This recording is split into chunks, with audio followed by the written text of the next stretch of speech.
સુરતના પુણા ગામમાં સાડીના કારખાનામાં 2 રાઉન્ડ ફાયરિંગની ઘટના સામે આવી છે। ભાગ્યોદય ઇન્ડસ્ટ્રીના પહેલા માળે માલિક સાથે માથાકૂટ થતા 2 રાઉન્ડ ફાયરિંગ કરી મોબાઈલની લૂંટ કરી જૂનો કારીગર અને તેની સાથે આવેલો એક શખ્સ ફરાર થઈ ગયો છે। આરોપી જતા કારીગરોને કહેતો ગયો કે માલિકને કહેજો કે 10 લાખ તૈયાર રાખે। સમગ્ર મામલે પુણા પોલીસે ઘટના સ્થળે પહોંચી તપાસ શરૂ કરી છે। તપાસમાં શહેર ક્રાઇમ બ્રાન્ચની ટીમ પણ જોડાઈ છે। સીસીટીવીના આધારે આરોપીને પકડવા તપાસ હાથ ધરાઈ છે। સુરતના પુણા વિસ્તારમાં આવેલી ભાગ્યોદય ઇન્ડસ્ટ્રીઝમાં પહેલા માળે મદનસિંહ ભાટી સાડીનું કારખાનું ચલાવે છે। ગત રોજ 5 જૂનના રોજ બપોરે ખાતામાં 3 કારીગરો જેમાં મોહમ્મદ સમીર કમરુદ્દીન અંસારી, દેવેન્દ્ર કુમાર દધીબલ પ્રસાદ ભારતી અને રાકેશ સાહાની હાજર હતા। આશરે 12:30 વાગે 1.5 વર્ષ પહેલાં ખાતામાં કામ કરતો કારીગર દિલીપસિંહ આવ્યો।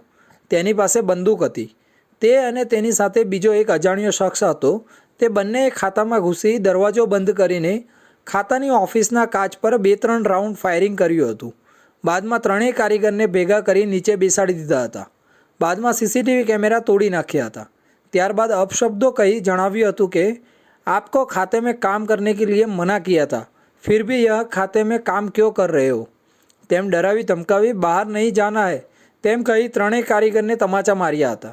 ત્યારબાદ કારીગરોના મોબાઈલ ફોન અને રોકડા રૂપિયા સહિત 10,000થી વધુની લૂંટ કરી વાપસ કામ કરને આए તો જાન સે માર દેંગેની ધમકી આપીને જતા રહ્યા હતા।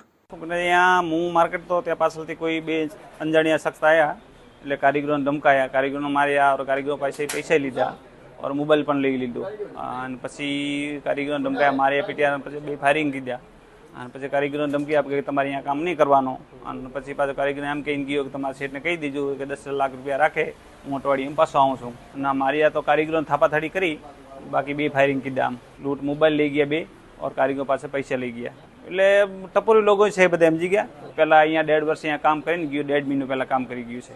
સાડીના કારખાનાના માલિક મદનસિંહ ભાટીએ જણાવ્યું હતું કે હું માર્કેટમાં હતો અને મારા ખાતામાં 2 જેટલા શખ્સો ઘૂસ્યા હતા, જે પૈકી એક મારો જૂનો કારીગર હતો જે 1.5 વર્ષ પહેલાં કામ કરતો હતો।